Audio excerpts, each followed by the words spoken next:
Smile for the camera! My cousin Heather shouted, holding up her phone. The dining room was glowing under the warm chandelier light, the table packed with food, candles flickering, and everyone sitting shoulder to shoulder. But no one was looking at me with love. It was my birthday, yet I felt like a stranger in my own family's home. Before we begin, drop a comment and tell us where are you from and from which city you're watching our videos. And after watching the whole video, don't forget to tell us what would you do in this situation. Be honest. Tell me in the comments below. We read every comment. Let's begin. I stood there, holding the knife over the cake they'd bought. A small, lopsided thing pushed to the side like it was an afterthought, when my mother's voice cut through the chatter. "Well, don't get too excited," she said loudly enough for every aunt, uncle, and cousin to hear. "You're not getting a gift this year. You're a failure, remember?" The room went silent for a split second. Then a few people laughed. I felt my chest tighten, my ears burn. My mother, Donna, leaned back in her chair sipping her wine, a smug little smile tugging at the corner of her mouth. "You've done nothing with your life. Gifts are for people worth celebrating." Her words sliced through me harder than any insult from a stranger could have. This was my own mother. My hands shook slightly as I set the knife down. "You're seriously saying this? In front of everyone?" My voice cracked, not from weakness, but from the sheer weight of humiliation. "Why not?" Donna shrugged, taking another sip. "Maybe it'll motivate you to finally get your act together. Everyone here knows you've been coasting. No career, no real accomplishments, just wasting your time."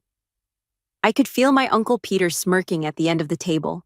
My cousin whispered something to her boyfriend and snickered.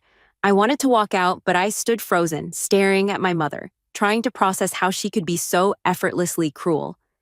"Mom," I said slowly, "you don't know the first thing about my life right now?" "Oh, please," she scoffed.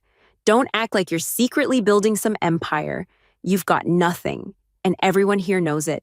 You should be grateful I even invited you tonight." Something inside me snapped. Not in anger, but in clarity. I looked at each person at that table, memorizing their faces, their smirks, their whispers. If they wanted to believe I was nothing, fine. I cut a single slice of cake, set it on a plate, and slid it across the table. "Enjoy," I said quietly. Without another word, I turned and walked out. No one followed me. Outside, the winter air bit into my skin. My breath fogged in the night as I reached my car, an old Honda with a dent in the fender. My fingers trembled as I unlocked it, not from the cold, but from holding back the tears that wanted to fall. By the time I got home, my husband, Michael, was sitting on the couch in his suit, his tie loosened.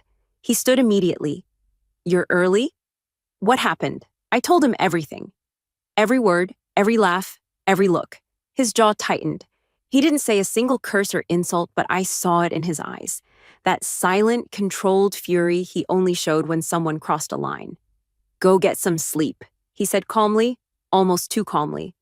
"Michael," I said, "go get some sleep." Something about his tone told me he wasn't done. Not even close. The next morning, my phone buzzed at 7 a.m. "Look outside," Michael's text read. I pulled back the curtains, and my heart almost stopped. Parked directly across my parents' driveway was Michael's jet-black Rolls-Royce Phantom, gleaming like polished obsidian in the early light. He was leaning casually against it, wearing his tailored coat and dark sunglasses, as if he'd just stepped out of a magazine cover. From the window, I could already see my mother at the front door, robe half-tied, hair a mess, standing frozen in confusion. Michael glanced up, caught my eye, and smirked, the kind of smirk that promised this was only the beginning. The engine's low purr carried across the quiet street like a warning. Neighbors' blinds lifted. A jogger slowed, pretending to stretch while sneaking a look at the rolls, the man in the coat, the woman stepping out of the front door in a robe she usually reserved for Christmas photos. Donna stopped on the porch and pinned her gaze on Michael as if she could peel him back with a look. "You can't park there," she snapped. "You're blocking our driveway." Michael glanced at the driveway, then at the curb. "I'm not parked," he said, voice easy. "I'm idling. I'll move in a minute." She blinked, thrown by how calm he was. "Then move now." I'd walked out by then, my coat over pajamas, hair in a loose knot, throat still tender from the words I swallowed last night. Michael opened the passenger door and held out his hand. I stepped to him, and he didn't even look at Donna as he threaded his fingers through mine. He looked only at me. "You ready?" he asked, like we were about to walk into something we'd planned together. "For what?" I asked. He smiled. A quiet, controlled smile I'd come to recognize over the years. The one he wore when he'd already done the homework and set the chessboard. "For the conversation you shouldn't have to have, but we're going to have it, on your terms." My father, Mark, came out behind Donna, tugging at the belt of his robe, eyes scanning the car like price tags were floating around it. "What is this?" he demanded. "Some kind of stunt?" Michael finally turned to them. "Number this is respect. It's also clarity." Donna scoffed. "Respect? You showed up at dawn to brag about a car." "Bragging," Michael said evenly, "is what you did last night. You held court and humiliated your daughter on her birthday. I'm here to make sure that never happens again." Her laugh was sharp and short. "Oh, please. She's sensitive. She always has been." "Sensitive," I said, my voice surprising me with its steadiness, "is not the same as being treated like trash by your own mother." Donna's face twitched, one of those small, involuntary flashes of real emotion that slips free when you're certain you're still wearing the mask. "Watch your tone." Michael's hand squeezed mine before I could answer. "She's going to speak however she needs to," he said, "and you're going to listen. For once." The front door creaked, and my sister Brianna slid out, phone already up, recording. "This is wild," she whispered to no one, angling for the best shot. "The comments are going to eat this up." Michael looked at her like she was a child holding scissors and didn't know they were sharp. "If you post that, you'll be posting a legal notice too," he said politely. "You don't have consent." Brianna dropped the phone an inch, eyes darting to Donna for a cue. Donna's chin flared. "You don't scare us." Michael shrugged. "I'm not here to scare anyone. I'm here to make something very simple, very public, so there's no confusion later." He turned to me. "Ava, do you want to do this on the porch or inside?" "Inside." The word hit my tongue and went still. That house still smelled like lemon cleaner and the old rug in the den that had outlasted 3 sofas. It also held the version of me that never raised her voice and let herself be rewritten at every family gathering. "Porch is fine," I said. My breath fogged the air and disappeared. "They like an audience anyway." Michael nodded and slid his other hand into his coat. He pulled out a small velvet box, the kind that could hold a ring but didn't, and a thick manila folder with a tab.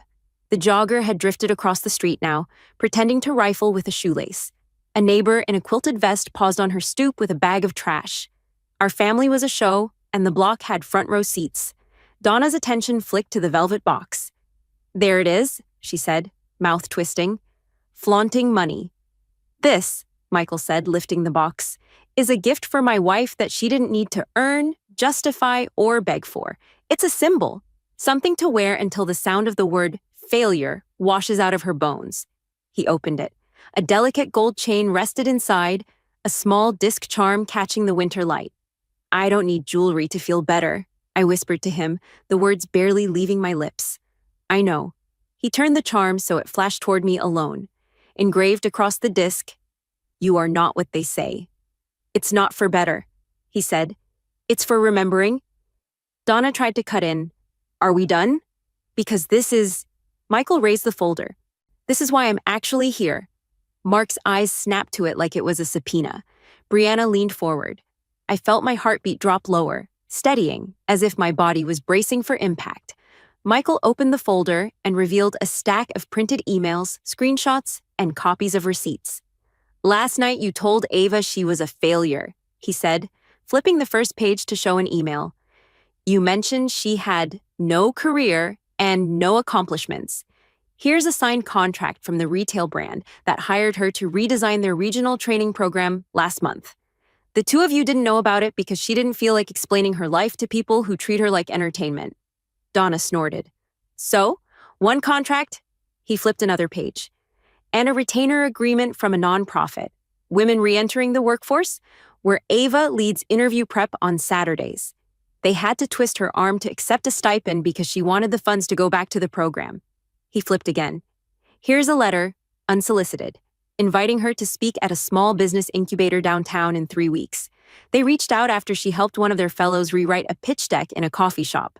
The porch boards were so quiet I could hear my own pulse in my ears. Donna's lips parted, then flattened. Brianna's phone slid back up by an inch.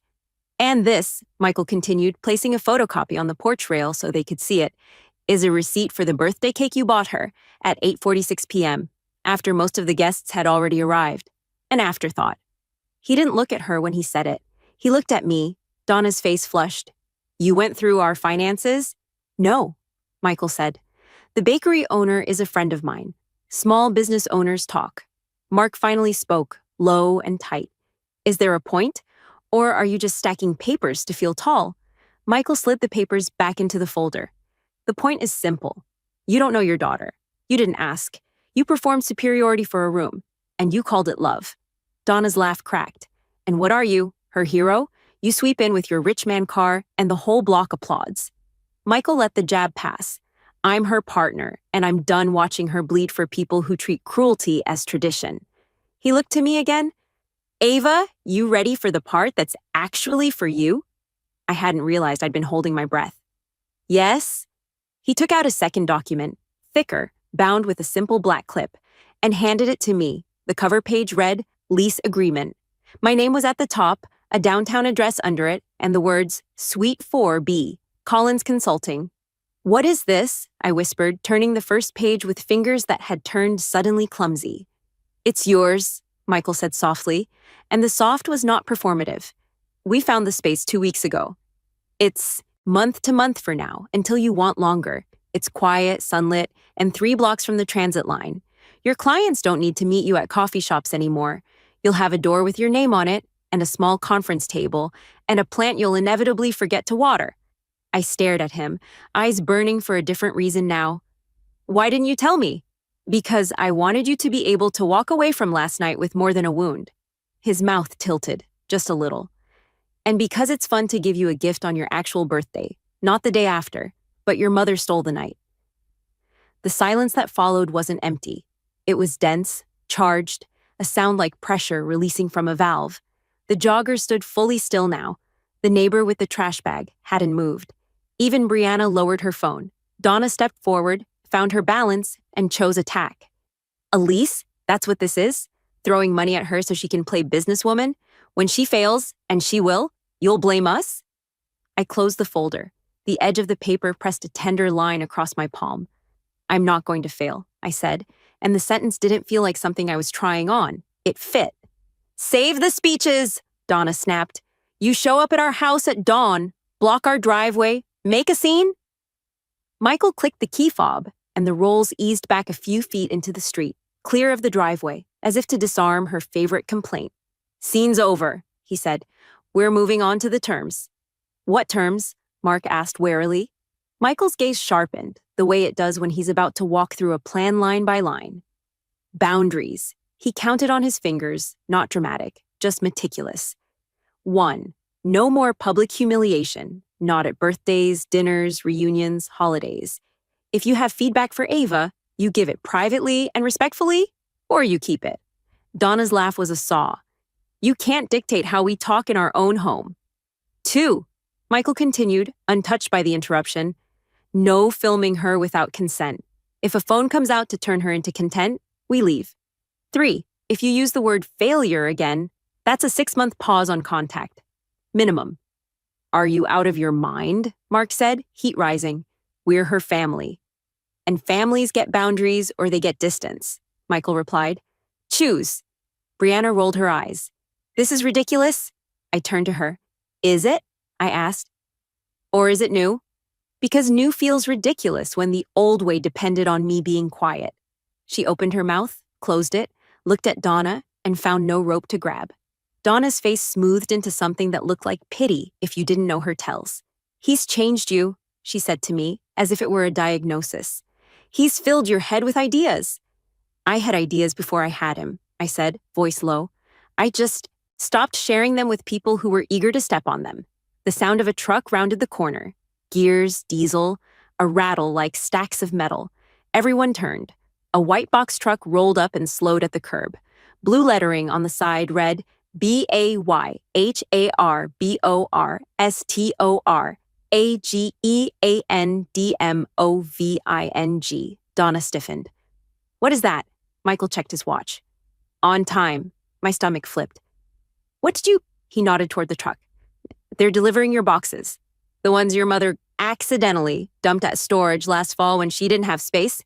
He looked at Donna. We paid the fees and scheduled the release. It's her property. She'll decide what to keep and what to toss. The color drained from Donna's face. Those were clutter. Yearbooks are not clutter, I said, the memory hitting so hard I could feel the texture of the pages. Neither are the notebooks I kept from coaching interviews. Neither is the quilt Grandma made me. Brianna's eyes darted between us. You told me the storage unit lost the lock code, she said to Donna, confusion cracking through her snide composure. Donna didn't answer. The moving crew hopped down and started opening the back door of the truck. The metal roll-up clattered skyward, and I saw boxes I recognized instantly. My handwriting slanted along the sides in thick black marker. A box labeled AVA Dash Books slid forward. Another AVA Photos. Another AVA Grandma Quilt. Something inside me, something small and hard that I'd wrapped in too many layers, broke open. Not like a dam, not violent. More like a tight knot finally loosening under warm fingers. Where do you want them? The foreman called. I looked at the porch. I looked at the street. I looked at my parents' faces, Donna's lips pinched, Mark's eyes swimming with calculations, Brianna's uncertainty cascading. And then I looked at Michael, who was not watching the show. He was watching me. Not here, I said, voice steady. We're done storing pieces of me in a place that treats me like a visitor. Michael gave the foreman an address, the new address. Suite 4B. The crew nodded, slid the door down, and climbed back into the cab. Donna took one step forward and pointed at the folder in my hand like it was contraband. You think you're better than us now? I held her gaze without blinking. No, I said.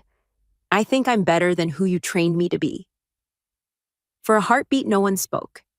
The morning felt brighter, not because the sun had risen higher, but because I'd stopped standing in my own shadow. Michael unclasped the gold chain and lifted it, motioning for me to turn. I did. His fingers were warm against the back of my neck. The disc fell against my collarbone with a soft kiss of metal on skin. It wasn't heavy, but it felt like armor. Donna opened her mouth with one more line, one more swing. Then the doorbell inside their house chimed loudly, cutting her off. All four of us turned toward the sound. Who is that? Mark muttered, frowning. Michael's eyes flicked toward the door, that small smile returning for just a second. That, he said, is the next thing. And before anyone could move, the door opened from the inside and a familiar face stepped into the foyer. Someone from last night who hadn't laughed, who'd slipped me a napkin with a phone number and a quiet, call me if you ever need a witness. She looked from me to my parents and back, then lifted a plain envelope with my name written across the front in a neat, careful hand. I figured I should bring this in person, she said. It's about your grandmother, and a letter she left that no one seems to have mentioned. The air shifted instantly. Donna's eyes narrowed at the sight of the envelope, while Mark's jaw flexed like he already knew what was inside and wished it would vanish. I stepped forward slowly. A letter from Grandma? My voice was careful, almost cautious. The woman, Mrs. Keller, Grandma's longtime neighbor, nodded. She gave it to me before she passed, told me not to hand it over until you were ready. Her gaze flicked toward Donna. And she was very clear it was for you, Ava. Only you. Donna let out a sharp laugh. Oh, for heaven's sake. My mother didn't have any secrets from me. Mrs. Keller's brow arched. Then you won't mind if I hand this directly to her. She stepped off the porch and placed the envelope in my hands. My fingers tingled. The paper felt heavier than it looked. What's in it? Brianna asked, leaning in. I'm about to find out. I tore the flap open, pulling out a single folded sheet of cream stationery in Grandma's familiar cursive. The smell of her lavender hand lotion hit me like a memory. I began to read aloud, my voice trembling at first but growing steadier with each line. My dearest Ava, if you are reading this, it means you've seen enough to know your worth and to fight for it. I have left something for you, something I could not entrust to anyone else. In my safety deposit box at Bay First Bank, you will find the deed to my lakefront cabin and a small savings account in your name. I want you to have a place where you can breathe, create, and feel loved. Do not let anyone tell you that you are undeserving. You are my pride, my joy, and my legacy. My breath caught. The cabin. The place I'd spent summers as a child, fishing off the dock and painting in the loft. I hadn't been there in years. Donna had decided it was too much upkeep. Mark stepped forward. That cabin was supposed to be sold. We all agreed. No, I cut in sharply. You decided, and Grandma clearly didn't trust you with it. Donna's face flushed. That's ridiculous. She would never— She did, Mrs. Keller said flatly. I was there when she signed the paperwork. She said you'd probably try to get your hands on it, and she wanted to make sure you couldn't. Michael rested a hand on my shoulder, his voice calm but edged with steel. So now we understand why this letter wasn't mentioned until today. Brianna's eyes darted between all of us, her earlier smugness replaced with unease. Is that a lot of money? I looked at her, then at my parents. It's not about the money. It's about the fact that she saw me for who I am, even when you didn't. Donna opened her mouth again, but Michael stepped in. Conversation's over. Ava's leaving with her property, her dignity, and her boundaries intact. If you want a relationship, it starts with respect. Otherwise, it doesn't start at all. I tucked the letter back into the envelope and held it close, a quiet smile breaking through. For the first time in years, I wasn't just surviving in front of them. I was winning. And from the look on Donna's face, she knew it too. The road to the cabin felt like driving through a memory. Pine trees arched overhead, their branches swaying in the crisp winter wind. The sun broke through in shards, casting light on the winding asphalt. I kept Grandma's letter in my lap the whole way, tracing the indentations of her handwriting with my thumb. Michael drove in silence, his hand resting over mine. You ready for whatever we find? He asked quietly. I nodded, though the truth was my heart was pounding. I want to see it before anyone else tries to take it from me. When we pulled up, my breath caught. The cabin looked almost exactly as I remembered. Weathered cedar siding, green shutters, and the old porch swing that still swayed gently in the wind. The lake behind it shimmered in the afternoon light, frozen at the edges. Inside, dust motes floated in the sunlight spilling through the windows. The air smelled faintly of cedar and Grandma's lavender soap. I touched the kitchen counter where she used to roll out biscuit dough, the bookshelf still packed with worn paperbacks and family photo albums. Looks like no one's been here since she left it, Michael said, scanning the room. I moved toward the small writing desk in the corner. On top sat a small brass key and an envelope marked, for Ava, open alone. I froze. Michael saw my expression and stepped back. I'll check the porch, he said, giving me privacy. With shaking fingers, I slid the envelope open. Inside was a single note. If you're reading this, you've found the place where my true will begins. There is more than what's in the bank. Look under the loose floorboard by the fireplace. And trust yourself, Ava. You've always had the strength. Now you have the freedom. My pulse quickened. I hurried to the fireplace, knelt down, and tapped the boards until I found it. A hollow thud. I pried it up, revealing a small wooden box inside. Inside the box was a stack of neatly bundled cash, an old silver locket with a photo of Grandma and me, inside, and a sealed document. The title read, Amendment to Last Will and Testament. The amendment was dated just 2 months before she passed. It stated in clear legal terms that in addition to the cabin and savings account, I was the sole beneficiary of a sizable trust fund, one my parents had apparently never known existed. A sound outside snapped me out of my trance, tires crunching on gravel. Michael stepped in quickly. We've got company, he said, his jaw tightening. I looked past him through the window and saw my parents' SUV pulling up, dust swirling in its wake. Of course, they followed us. This was about to turn into a confrontation I hadn't planned for, but one I was more than ready to have. The SUV barely stopped before Donna jumped out, slamming the door hard enough to echo across the lake. Mark followed, his face already set in that cold, calculating glare I knew too well. You had no right to come here without us, Donna barked, marching toward the porch. This property is part of the family estate. I stepped outside before she could set foot inside the cabin. It's not yours, I said evenly. Grandma made that very clear. Mark held up a hand like he was the voice of reason. Ava, we just need to review the documents together. If you hand them over now, we can make sure things are fair. Fair? My voice sharpened. You mean like last night when you laughed at me in front of everyone? Or like when you stored my belongings and almost had them auctioned off? Donna folded her arms, her eyes flicking toward the box in my hand. We don't need to drag up old grievances. This is about assets. And frankly, you're not equipped to manage this place or whatever money she left you. Michael stepped forward, his tone calm but lethal. She's more than equipped, and any conversation about ownership ended the moment this document was signed. He held up the amended will, the legal seal catching the sunlight. Donna's face went pale. That's forged. Careful, Michael said quietly. False accusations about a legal document could end very badly for you. I opened the locket, showing her the tiny photo of Grandma and me. She wanted me to have a place where I could be free from you, and I'm going to honor that. Mark's voice dropped, low and bitter. You think cutting us out makes you stronger? You'll regret this when you realize family is all you have. I took a step closer until we were eye to eye. Family is who shows up for you, not who tears you down. I'm done mistaking blood for love. Donna's jaw tightened, but for the first time, she didn't have a retort. She turned toward the SUV, muttering something to Mark. Michael's hand found mine. Let's go inside, he said, leading me back toward the cabin.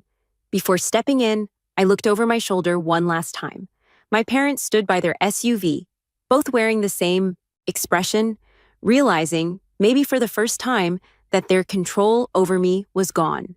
The cabin door closed behind me, and I felt it, like the air inside was lighter. The lake stretched out beyond the windows, calm and still, reflecting a sky that looked wider than it ever had before. I wasn't just keeping Grandma's gift. I was keeping me, and they could never take that away again.